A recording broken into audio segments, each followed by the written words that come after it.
Asian cup কোয়ালিফায়ার্সে Bharat বধের দিনে লা ইলাহা ইল্লাল্লাহ মুহাম্মাদুর রাসূলুল্লাহ গোল করে থেমে যেতে চান না।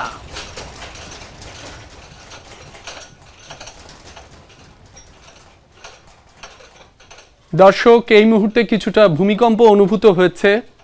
বড় আকারেরই হতে পারে, কয় মাত্রার ভূমিকম্প সেটি হয়তো কিছুক্ষণের মধ্যেই জানা যাবে।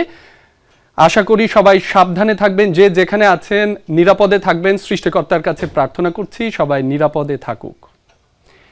ফিরছি আবারও খেলার খবরে।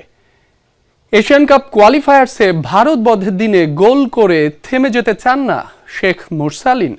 গোলের ক্ষুধা বাড়িয়ে জাতীয় দলকে সাফল্যের উচ্চতায় নিয়ে যাওয়ার প্রত্যয় এই অ্যাটাকিং মিডফিল্ডারের। ভারতের বিপক্ষে করা তার সেই গোলের কৃতিত্ব পুরোটাই দিলেন সতীর্থ রাকিবকে। এমন ধারাবাহিকতা অব্যাহত রাখতে দল হয়ে খেলা তাগিদ মুরসালিনের।